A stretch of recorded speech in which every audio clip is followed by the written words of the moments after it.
మోకాళ్లలో గుజ్జును పెంచి నొప్పిని తగ్గించి సర్జరీని దూరం చేసే ఫ్రీడమ్ వాక్. నమస్తే, నేను Keshav. Welcome to Suman TV.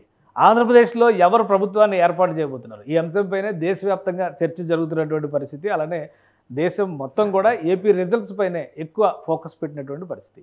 ఆంధ్రప్రదేశ్లో గెలుపు అంశాలపైన ఒక్కో సర్వే సంస్థ ఒక్కో విధమైనటువంటి రిపోర్ట్ని అందిస్తుంది. వాస్తవానికి గ్రౌండ్ రిపోర్ట్ ఏ విధంగా ఉంది, అలానే గ్రౌండ్ లెవెల్లో సమాచార సేకరణ జరిపేటువంటి సమయంలో ఎలాంటి జాగ్రత్తలు పాటిస్తున్నారు, ఇప్పటివరకు ఈ అంశాలపైన మనం నెల్లూరు జిల్లాకు సంబంధించినటువంటి రిపోర్ట్ని చర్చించేటువంటి ప్రయత్నం చేద్దాం. దీనిపైన మిగతా జిల్లాలకు సంబంధించినటువంటి రిపోర్ట్ను కూడా కేకే సర్వేస్ సంస్థ ఇప్పటికే ఇచ్చింది. అలానే కేకే సర్వేస్ సంస్థ గతంలో చేసినటువంటి సర్వేలు 2019 ఎన్నికల్లో ఇచ్చినటువంటి ఫలితాలు, వీటన్నిటిపైన కూడా ఆసక్తికరమైనటువంటి అంచనాలు ఉండడంతో సుమన్ టీవీ ప్రత్యేకంగా ఈ వీడియోస్ని అందిస్తుంది. ఈ సర్వేకి సంబంధించినటువంటి పూర్తి బాధ్యత కేకే సర్వేస్ సంస్థే వహిస్తుంది. అలానే కేకే సర్వేస్ ఫౌండర్ కేకే మనతో ఉన్నారు. కేకే నమస్తే. నమస్తే. నెల్లూరు జిల్లాకు సంబంధించి అంటే ఓవరాల్గా మనం అన్ని జిల్లాలు చేస్తున్నాం, అందులో భాగంగా నెల్లూరు జిల్లా చూస్తే క్లీన్ స్వీప్ లాస్ట్ టైం.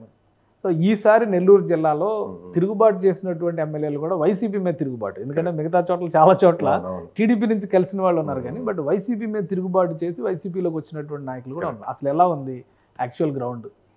అంటే ఆబ్వియస్గా సార్, మామూలుగా ఖచ్చితంగా లాస్ట్ టైం క్లీన్ స్వీప్ చేసింది కాబట్టి ఒక అభిప్రాయం ఏర్పడిపోయింది, నెల్లూరు అనేది ఫిక్స్డ్గా ఉంటుంది, కడప తర్వాత నెల్లూరే అనేది. బట్ యాక్చువల్ రియాలిటీకి వస్తే కోర్ ఓట్ బ్యాంకింగ్ వైఎస్ఆర్సీపీతో ఎలా ఉంటుందో అలాగే టీడీపీ కూడా కోర్ ఓట్ బ్యాంకింగ్ బలంగా ఉంటుంది.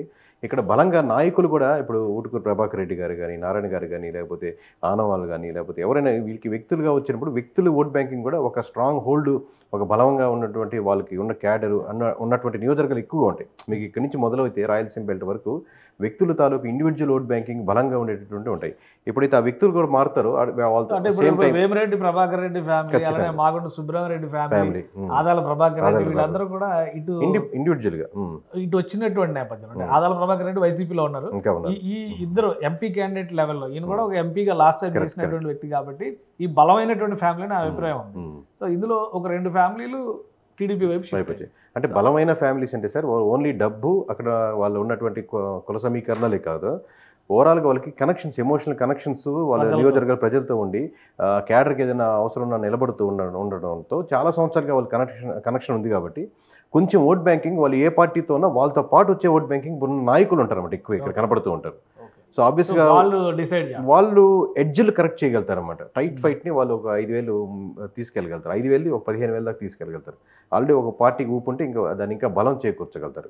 సో రైట్, కొన్ని కీలకమైనటువంటి కుటుంబాలు నెల్లూరు జిల్లా రాజకీయాల్ని దశాబ్దాలుగా శాసిస్తున్నటువంటి కుటుంబాలు ఇటు అటు, ఎటు వస్తే అటు వెయిట్ పెరుగుతున్నటువంటి లెక్కలు ఉండేటువంటి పరిస్థితి ఉంది. లాస్ట్ టైం రిజల్ట్స్ ఒకసారి మనం పరిశీలిద్దాం. Last time complete clean sweep చేసింది వైఎస్ఆర్సీపీ. ఎందుకంటే ఈ రిజల్ట్ పరంగా మనం చూసినప్పుడు నెల్లూరు జిల్లాకు సంబంధించినటువంటి మ్యాప్లో పూర్తిగా ఇక్కడ నుంచి చూస్తే కనుక మొత్తం అంతా కూడా వైఎస్ఆర్సీపీ నీలిమయంగా కనిపిస్తున్నటువంటి పరిస్థితి ఉంది. అలానే రాయలసీమ, టోటల్ రాయలసీమ పరిస్థితి ఇలా ఉంది. సో రాయలసీమ పరిస్థితి మనం మళ్ళీ విశ్లేషిద్దాం. అయితే నెల్లూరు జిల్లా పరిస్థితి ఇది. నెల్లూరు జిల్లాలో మొత్తం 10 అసెంబ్లీ స్థానాలు ఉన్నాయి. 10కి 10 అసెంబ్లీ స్థానాలు కూడా క్లియర్ పిక్చర్ ఏంటంటే మొత్తం వైఎస్ఆర్సీపీనే గెలుచుకున్నటువంటి పరిస్థితి ఉంది లాస్ట్ టైం విన్నర్స్ పరంగా చూస్తే. ఈసారి అందులో తిరుగుబాటు ఎమ్మెల్యేలు కూడా ఉన్నారు కాబట్టి వాళ్ళు టీడీపీలో జాయిన్ అయ్యారు కాబట్టి ఆ లెక్క ఏ విధంగా ఉండే అవకాశం ఉంది, దాన్ని విశ్లేషించేటువంటి ప్రయత్నం చేద్దాం. ఎందుకంటే తిరుగుబాటు ఎమ్మెల్యేలు ఇక్కడ ప్రభావం చూపించబోతున్నారనేటువంటి చర్చ నడుస్తుంది. మొత్తం నియోజకవర్గాలు ఒకసారి మనం పరిశీలిద్దాం.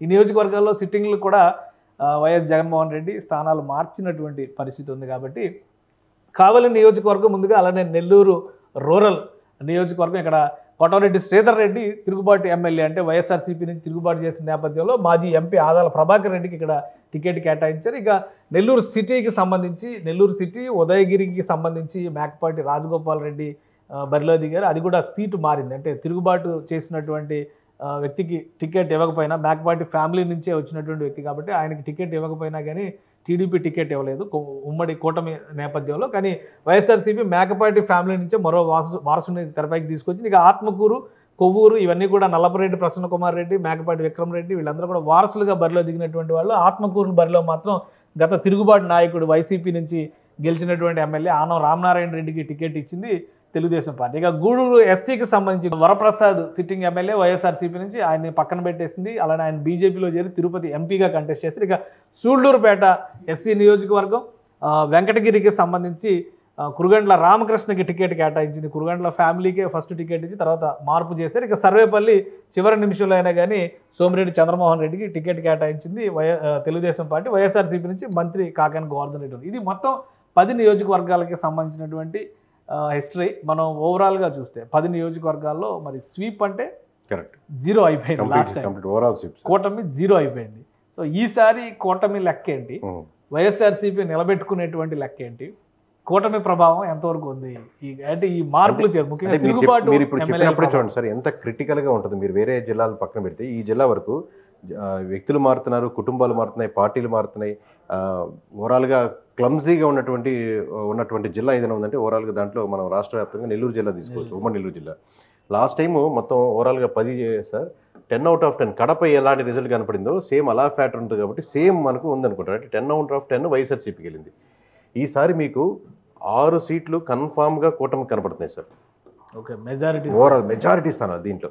ఇప్పుడు మనకు ప్రీపోల్ అనుసరించి 1 or 2 కరెక్షన్స్ మనకు చేసిన తర్వాత మనకు అప్పుడు ప్రీపోల్ గురించి చెప్తున్నాం కాబట్టి కన్ఫామ్ సీట్స్ వైఎస్ఆర్సీపీకి 10,000 పైన ఉన్న మెజారిటీ ఉన్న సీట్లు శూన్యం సార్. మామూలుగా ఎవరన్నా చూసేవాళ్ళు వైఎస్ఆర్సీపీ అభిమానులు ఉన్నా కానీ మా సొంత జిల్లా కాబట్టి నెల్లూరు జిల్లా ఇంకా క్లోజ్గా ఉంటుంది. సొంత జిల్లా ఇంకా క్లోజ్గా అబ్జర్వ్ చేస్తాం కదా సార్. ప్రతి ఊరు మనకి తెలిసి ఉంటుంది కాబట్టి మీరు రేపు పొద్దున్న రాసుకోండి ఎక్కడైనా వచ్చినప్పుడు మెజారిటీ వచ్చినప్పుడు ఒకళ్ళు మిస్టేక్ అయితే 10,000 పైన వైఎస్ఆర్సీపీ గెలిచే సీట్ ఒక్కటి కూడా మొత్తం నెల్లూరు జిల్లాలో ఒక్కటి కనపడినదో వెరిఫై చేసుకోండి. అప్పటి వరకు ఒకవేళ అంటే తెలిసిన వాళ్ళకి ఆబ్వియస్గా అర్థమైపోతుంటుంది నెల్లూరు జిల్లా గురించి ఎలా ఉన్నాయి, సమీకరణలు ఎలా మారుతున్నాయని. సో అట్లా కాకుండా మామూలుగా నెల్లూరు జిల్లా లాస్ట్ టైం 10 కొట్టింది కదా కేకే ఎలా అంటాడు అలా అంటాడు కోపం వస్తుంది అనుకోండి, మీరు రాసి పెట్టుకోండి 10,000 పైన ఒక్క సీట్ అన్నా కూడా రాదు మొత్తానికి 10 సార్లు. లాస్ట్ టైం 10 out of 10 కొట్టింది కదా. ఫ్యామిలీస్ ఉన్నాయి కదా, ఇప్పుడు నల్లపరెడ్డి సీట్ కావచ్చు, విక్రమ్ రెడ్డి సీట్ మొన్న గెలిచారు కదా. మరి వీళ్ళతో పాటు కూడా ఇక్కడ టఫ్ ఫైట్ ఉన్నారు సార్. ఆనం చిన్న క్యాండిడేట్ కాదు కదా సార్, మామూలుగా ఓవరాల్ గా ఈ మామూలు క్యాండిడేట్ కావచ్చు, ఈ వెనకాల ఉన్న వాళ్ళు ఓకే. సో బలమైన ఉన్నాయి కదా సార్ ఓవరాల్ గా. ఇప్పుడు Adala Prabhakar Reddy 100% tough candidate. At the same time Kotareddy కొట్టుకున్న నెట్వర్క్ ఉంటుంది. At the same time party wave ఉంటుంది. ఇంత పోలిస్తే ఎంత తక్కువ అవచ్చు కానీ పార్టీ ఎలా ఎటు సైడ్ వేవ్ మూవ్ అవుతుందని కూడా చూసుకోవాలి కదా. ఓకే, సో ఈ విధంగా కనపడుతున్నాయి సార్. మిగతా 4 టఫ్ ఫైట్ అంటే 10,000 లోపు.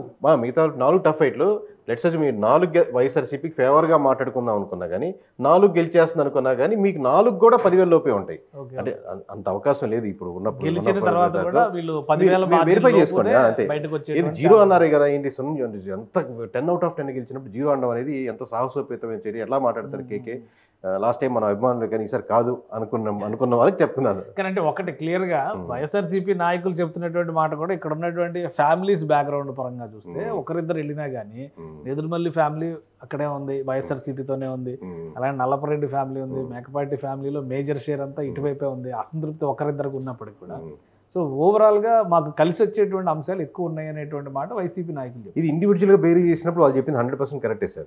మొత్తానికి ఫ్యామిలీ పరంగా బేరీ చేసుకుంటే మా పక్క కూడా మేకపాటలు ఉన్నారు, మాకు పక్క కూడా నెదురుమల్లు ఉన్నారు, ఇంత బేరీ చేసుకుంటే అటుపక్క ఆనవాళ్ళు ఉన్నారు, సమంగా రావచ్చు. బట్ సమంగా వచ్చిన తర్వాత ఇప్పుడు సమంగా రాగలిగారు. బట్ పార్టీలు వేవ్ను మార్చలేరు కదా, పార్టీలో ఉన్నటువంటి అగెనిస్ట్ మార్చలేదు కదా, అక్కడ మారిపోతుంది. 6 సీట్లు పక్కాగా కూటమి అనేటువంటిది డిసైడ్ చేశారు కదా. 6 సీట్లు పక్కాగా కూటమి అయినప్పుడు 10,000 పైన మెజారిటీ వచ్చేటువంటి ఇవన్నీ 10,000 పైన సార్. మీరు కావాలంటే రేపు మళ్ళీ రాసుకోండి సార్. మళ్ళీ చెప్తున్నాను, టాప్ 100 నియోజకవర్గాలు పెట్టుకుంటే రేపు ఓపెన్ చేశాక ఎవరిని కమెంట్ చేయదు. అంటే వైఎస్ఆర్సీపీ గెలుస్తుందని మీరు ఇష్టపడాల్సిన అవసరం లేదు, ద్వేషించాల్సిన అవసరం లేదు. అలాగే కూటమి గెలుస్తుందని ద్వేషించాల్సిన అవసరం లేదు, ఏం చేయాల్సిన. మీరు టాప్ 100 నియోజకవర్గాలు లిస్ట్ పెట్టుకోండి ఒక ఎక్సెల్లోనూ లేదా రాసుకొని పేపర్ మీద. 100లో 97 నియోజకవర్గాలు 10,000 దాటిన నియోజకవర్గాలు కూటమికే ఉంటాయి. దట్స్ మీన్స్ దట్ అదే వైఎస్ఆర్సీపీ గెలిచిన స్థానాలు మీరు ఎన్ని చెప్తాను రేపు పొద్దున ఈవినింగ్ పూట 5 గంటలకు నెంబర్ చెప్తాం. కానీ అదే లిస్ట్ రాసుకోండి, ఏది గెలిచినా 90% వరకు 5,000 అటు ఇటుగా ఉంటాయి నియోజకవర్గాలు. 10,000 దాటేది 2-3 నియోజకవర్గాలు ఉంటాయి మొత్తం రాష్ట్ర వ్యాప్తంగా. స్టేట్ వైడ్గా చెప్తున్నాను నేను. వైఎస్ఆర్సీపీకి గెలిచినా కానీ 10,000 మీరు మొత్తం ఇప్పుడు ఏదైతే నెంబర్ చెప్తాం రేపు పొద్దున 5 గంటలకి ఏ సీటు గెలిచినా ఒక 2-3 సీట్లు పక్కన పెడితే పెద్దవాళ్ళది మిగతా సీట్లు అన్ని 5,000 అటు ఇటే ఉంటాయి. కానీ అంటే టఫ్ సీట్స్ అదే ఇప్పుడు జగన్మోహన్ రెడ్డి గారి సీట్ ఇవన్నీ కూడా మెజారిటీల మీదే కదా. అవి పక్కన పెట్టాయి కదా. మంత్రివర్గంలో ఉన్న 26 మంది పరిస్థితి ఏంటి, స్పీకర్ గా ఉన్న 3 అన్నా సార్, 26 మంది ఎక్కడ సార్ నేను 3 సీట్లు పక్కన పెట్టండి. 3 సీట్లు పక్కన పెట్టి మొత్తం నియోజకవర్గాలు మొత్తం ఇప్పుడు ఇక్కడే చూద్దాం. ఇందులో మంత్రివర్గంలో ఉన్నటువంటి వాళ్ళ పరిస్థితి ఏంటి. మాజీ ప్రస్తుతం మంత్రివర్గంలో ఉన్నటువంటి వ్యక్తి కాకాని గోవర్ధన్ రెడ్డి. ఇది మటుకు ఖచ్చితంగా సార్ మంచి టఫ్ ఫైట్ లో ఉంది సార్, ఓపెన్ గా చెప్పొచ్చు. మళ్ళీ ఎంత జరిగినా కానీ మళ్ళీ ఈయనకి టఫ్ ఫైట్ ఎదుర్కోవాల్సింది. టఫ్ ఫైటే ఉంది సార్. మామూలుగా ఇప్పుడు సోమిరెడ్డి గారికి అడ్వాంటేజెస్ ఉన్నాయి, ఆబ్వియస్గా ఎన్నో సంవత్సరాల నుంచి ఉన్నారు. ఆయనతో పాటు వచ్చే డిసడ్వాంటేజ్ కూడా ఉంటాయి. అట్లా కాకాని గారికి ఉన్నటువంటి అడ్వాంటేజ్ ఉన్నాయి, పార్టీ నెగిటివ్ అయినా కాకానికి ఉన్నటువంటి అడ్వాంటేజ్ ఉంటాయి. సో ఈ లెక్క అంతా మీరు పోస్ట్ పోల్ యాడ్ చేసి సార్ ఓన్లీ ఇప్పుడు మనం చెప్పినంత ప్రీ పోల్లే కాదు, still we are standing on the same line what we said in the pre poll. So అంటే ఈ equations post poll percentages add అయినా కానీ పోస్ట్ పోల్ ఈక్వేషన్స్ సెట్ చేసినా కానీ ఏ మాత్రం మారలేదు సార్. మళ్ళీ అంటే మీరు ఒకసారి మళ్ళీ ఆలోచించి చెప్పండి. ఎందుకంటే సార్ ఇది నెల్లూరు జిల్లా, నేను అక్కడికి వెళ్ళే కారం దోశ తినాలి, అక్కడికి వెళ్ళే భాషాబాయ్ దగ్గర బిర్యానీ తినాలి. సో అక్కడే కనపడతా ఉంటాం, లోకల్ గా ఐడెంటిఫై చేస్తూ ఉంటారు, అక్కడ ఎవరైనా వెళ్తే మనం కలుస్తుంటారు. కాబట్టి ఈ మొహం పెట్టుకొని చెప్తున్నాను సార్, మళ్ళీ చెప్పం. ఎందుకంటే ఈ మొహం కేకే అనేది ఇదే బ్రాండ్, వస్తే మళ్ళీ అక్కడే వెళ్ళాలి కదా, ఇంకోసారి కనపడదు. ఈ మొహం పెట్టి ఏదో పేరు మార్చేదానికి అంటే పేరు తెలియదు కదా, మన పేరే కంపెనీ పేరుగా పెట్టుకొని మన మొహం పెట్టుకొని ఓపెన్ గా చెప్తున్నాం ధైర్యంగా. ఎంత గంటాపరంగా ప్లస్ సొంత జిల్లా గురించి చెప్తున్నప్పుడు ఎమోషన్గా అసలు ఒక్కొక్క నెంబర్ చెప్పాలంటే 100 కాలు ఆలోచిస్తాం. అందరూ ఈ పరిచయం దీంట్లో సగం మంది పరిచయస్తలేదు, దీంట్లో సగం మంది అంతేనా వ్యక్తిగతంగా పరిచయం. మీరు ఈ లెక్కలో వేసేటువంటి క్రమంలో ప్రధానంగా అధికార పార్టీ నాయకులు చెప్తుంది ఏంటంటే రాయలసీమకి ఆనుకుని ఉన్నటువంటి ప్రాంతం మొత్తం కూడా వైసీపీ ప్రభావం, ముఖ్యంగా జగన్మోహన్ రెడ్డి గారి ప్రభావం ఉంటుంది. ఆ క్రమంలో నెల్లూరు వస్తుంది అన్న ఉంటుంది సార్. ఆ ప్రభావం కూడా ఉంటుంది సార్, 100% ట్రూయే. వైఎస్ఆర్సీపీకి ఆబ్వియస్గా ఇక్కడ నుంచి మీకు ఎక్కువ ప్రభావం ఉంటుంది కంపేర్ టు గోదావరి జిల్లా, దాని ట్రూయే. But percentage of vote banks different. ఇప్పుడు ఇక్కడ 0 అంటే ఎవరు వైఎస్ఆర్సీపీకి ఓట్లు వేయట్లేదన్నా కాదు కదా సార్. ఒక 40% దాకా ఓట్ డిఫెండ్ చేసుకోగలిగింది, 40 పైన ఉందనుకోండి, గెలిచేంత స్కోర్ రావట్లేదు. అంత ఉన్నారు ఫుల్గా. మనకు ఐపీఎల్లో ఇటువైపు ఆడుతున్నారు, ఇటువైపు ఆడుతున్నారు, అంటే ఫుల్గా ఆడలేదని కదా ఇటుపక్క, కానీ దాటలేకపోతున్నారు. మీరు ఇంకొకటి దీన్ని రివర్స్ చేసి అడుగుదాము. సరే వైఎస్ఆర్సీపీ పక్కన పెట్టండి, కూటమికి కలిసి వచ్చేటువంటి అంశాలు ఏంటి? కూటమికి ఎందుకు నెల్లూరు ప్రజలు వన్ సైడ్ గా ఓటు వేయలేదు? కేవలం జగన్మోహన్ రెడ్డి మీద వ్యతిరేకత మాత్రమే, ఇంకా వేరే రీజన్స్ ఏమైనా ఉన్నాయి? నెల్లూరు అంటే ఒక్కొక్కటి ఉంటుంది సార్. ఫర్ ఎగ్జాంపుల్ మీరు ఏదైనా ఒక నియోజకవర్గం చెప్పండి సార్, దాని గురించి చెప్తాను. ఇప్పుడు కోవూరు తీసుకోండి సార్. ఫర్ సపోజ్ ఇక్కడ లోకల్గా ఆయన ఆల్రెడీ గెలుచున్నారు కాబట్టి ఇండివిజువల్గా ప్రసన్న కుమార్ రెడ్డి గారి మీద ఉన్న వ్యతిరేకత ఒకటి +1 అవుతుంది. ఓకే, ఈ వెనకాల విపిఆర్ గారు ఉన్న ఈ నెట్వర్క్ వల్ల ఇంకో +1 అవుతుంది. ఆబ్వియస్గా జెంట్ వర్సెస్ లేడీ జరుగుతున్నప్పుడు ఇంకొక 1% ఉమెన్ ఓటింగ్ లేదా కనెక్ట్ అయ్యేదానికి, ఎమోషనల్ కనెక్ట్ అయ్యేదానికి, నెగిటివిటీ ఎక్కువ చేసి సంచలనాత్మకమైన ప్రకటనలు కూడా చేసింది. చాలా కాంట్రవర్షియల్ స్టేట్మెంట్స్ కూడా వచ్చింది, పర్సనల్ గా కూడా డ్యామేజ్ చేసింది. అటుపక్క ఇది +1 అయ్యిండొచ్చు, ఆల్ డ్యామేజ్ చేసింది. బట్ ఈ అన్నిటికీ వెనకాల ఉన్నప్పటికీ కూడా సమానం అయింది. బట్ పార్టీ ఓట్ బ్యాంకింగ్ 10% తగ్గుతున్నప్పుడు ఇక్కడ దీన్ని వాళ్ళు రికవర్ చేయలేదు సార్ ఇండివిజువల్గా. అది నేను చెప్పింది ఓవరాల్ గా. ఇప్పుడు వీళ్ళ వల్ల ఇక్కడ ఒక నియోజకవర్గం అన్నారు కాబట్టి నెల్లూరు సిటీ పరిస్థితి ఏంటి? ఇక్కడ ఎందుకు అడుగుతున్నారంటే నేను కూడా ఇక్కడ మామూలుగా లాస్ట్ టైం జరిగినటువంటి కంటెస్ట్ ఇవన్నీ కూడా ఒక ఎత్తు అయితే, ఇక్కడ ఇప్పుడు వచ్చేసరికి మైనారిటీ వర్సెస్ అప్పర్ కాస్ట్ అనేటువంటి ఈక్వేషన్ ని వైసీపీ ప్రమోట్ అటువంటి ఫ్యాక్టర్స్. అనిల్ కుమార్ యాదవ్ లాంటి ఎమ్మెల్యే అక్కడ కంటెస్ట్ చేసి అక్కడ గెలిచి అక్కడ నుంచి రిప్రజెంట్ చేసి ఒక ఫైర్ బ్రాండ్ అని పార్టీ నుంచి చేసినటువంటి వ్యక్తి. సో ఇప్పుడు ఖలీల్ అహ్మద్ దాన్ని రీప్లేస్ చేయగలిగారా? అలానే నారాయణ పైన ఉన్నటువంటి వ్యతిరేకత, ఆయన ఏదో స్కామ్స్ చేశారని, అక్రమాలని, చాలా రైట్స్ జరిగినాయి, చాలా కేసులు, అమరావతి ఇష్యూలో ఫస్ట్ ఆయన. సో ఇవన్నీ చూసినప్పుడు నెల్లూరు సిటీలో ఓటర్ మైండ్ సెట్ ఎవరికి అనుకూలంగా? సార్ మీరు నెల్లూరులో ఎవరు చూసే ప్రేక్షకులు కూడా ఓపెన్ గా చెప్తున్నారు సార్, మీకు వీలుంటే 10 మంది కాంటాక్ట్లు ఫోన్ చేయండి, నెల్లూరు సిటీ గురించి అడగండి, నెల్లూరులో నారాయణ ఓడిపోతున్నారని అడగండి. నేను అదే ఖర్చు పెట్టేది కూడా మామూలుగా వాళ్ళు పర్సనల్గా ఉన్నారు, అనవసరంగా ఎక్కువగా అనవసరంగా ఖర్చు పెట్టి వేస్ట్ అయిపోతుంది, అనవసరం డబ్బు వేస్ట్. ఊరిని తీసుకుంటే ఇస్తారు, కరెక్టే. కొన్ని మీరు గెలవడం లేదని చెప్తారు ఖర్చు పెట్టకపోతే. కొన్ని నియోజకవర్గాలు ఉంటాయి సార్, మామూలుగా దాంట్లో ఏం సగం ఖర్చు పెట్టినా 10% ఖర్చు పెట్టినా గెలుస్తారు. కొన్ని నియోజకవర్గాలు ఉంటాయి ఎంత ఖర్చు పెట్టినా, మీరు మొత్తం ఆస్తిని పరంగా పెట్టి 100 కోట్లు ఖర్చు పెట్టినా అబ్వియస్గా ప్రజలకు అడ్వాంటేజే, తీసుకునే ప్రజలకు, కానీ మామూలుగా వేస్ట్ అవుద్ది. మీరు 10 మందికి ఫోన్ చేయండి, 10 మందిలో 9 మంది ఖచ్చితంగా ఇక్కడ నారాయణ గెలుస్తారని కన్ఫామ్గా చెప్తారు. మీరు వైఎస్ఆర్సీపీ వాళ్ళకి ఫోన్ చేయండి, పోనీ మీ ఫేవరెట్ ఫ్రెండ్స్ ఉంటారు కదా, పోనీ. మీ డేటా కూడా అలా వచ్చిందా లేదంటే గ్రౌండ్? ఇది స్టార్టింగ్లో తెలిసిపోయిన జరుగుతుంది. ఇది మామూలుగా తక్కువ శాంపుల్స్లో, తక్కువ మనకు ఇన్ఫర్మేషన్తో, ఓవరాల్గా మేము వాడే డేటా సైన్స్తో కానీ మొత్తం తక్కువ మీకు తెలిసిపోద్ది. ఇప్పుడు మాకు కొంచెం 2 నెలల ముందు తెలిసేది. అంటే ఎప్పుడైతే అనిల్ కుమార్ గారిని షిఫ్ట్ చేశారో ఆ రోజే ఫిక్స్ అయిన సీట్ ఇది. ఆయన ఉంటే కొంచెం టఫ్ ఫైట్ గా ఉండి, లేదా అట్లీస్ట్ ఫీల్ గా ఉండేది, అంటే రిజల్ట్స్ వచ్చే వరకు, పోస్ట్ పోల్ వచ్చే వరకు తెలియకుండా ఉండేది, ఓన్లీ సర్వేలు చెప్పేవారు తెలియకపోవచ్చు, కానీ అప్పుడే తెలుసు ఓవరాల్ గా. రైట్. ఇక ఫైనల్ గా ఒక విషయం చెప్పండి, మీకు పోస్ట్ పోల్ యాడ్ అయితే ఏమన్నా చేంజ్ ఉందా, లేదా ఇదే ఈక్వేషన్ తో మళ్ళీ వెళ్ళిపోతామా? ఇదే ఈక్వేషన్ వెళ్దాం సార్. పోస్ట్ పోల్ మీకు ఈవినింగ్ 5 o'clock గంటా పదంగా చెప్తాం సార్. అది మటుకు రాష్ట్రం నివ్వెరపోయే నెంబర్ ఒకటి చెప్తున్నాం సార్. మేము పైకి ఎంత కాన్ఫిడెంట్గా చెప్తున్నా, లోపల గజ్జ గజ్జ గజ్జ గజ్జ గజ్జగా వణుకుతున్నాం సార్. ఎందుకంటే సింగిల్ నెంబర్ చెప్పాలి కదా. నెల్లూరులోనే ఇలా తేడా ఉందంటే మీరు నెల్లూరులో అడుగు పెట్టరు మరి, అందుకే అంటే నెంబర్ తేడా వస్తుంది కదా సార్. మేము చెప్పి డైరెక్షన్ తేడా వస్తుంది భయం లేదు. సింగిల్ నెంబర్ చెప్పాలంటే సార్ 170 అదే నెంబర్ లో ఉండాలంటే ఎంత జాగ్రత్తగా బరువు వేయాలి కదా సార్. +10 -10 అంటే నేను ఎలక్షన్స్ 2 నెలల ముందు చెప్పగలను సార్.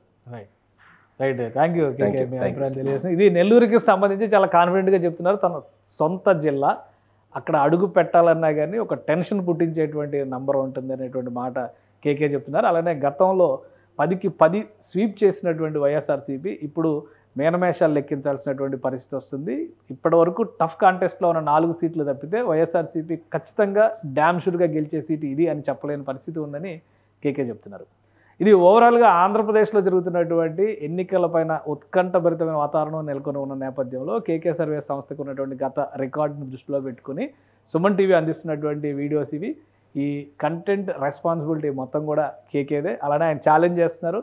1వ తేదీన ఎగ్జిట్ పోల్స్ సమయంలో ఒక క్లియర్ పిక్చర్, ఒకటే నంబర్, సింగిల్ డిజిట్తో ఒక నంబర్ అనౌన్స్ చేస్తారంటున్నారు. అలానే జూన్ 4వ తేదీన అసలైన రిజల్ట్ వస్తుంది. అప్పటి వరకు వేచి చూద్దాం. ఇది special discussion. Keep watching. Suman టీవీలో మీ పర్సనల్ అండ్ బిజినెస్ ప్రమోషన్స్ కోసం కింది నెంబర్కి కాంటాక్ట్ చేయండి.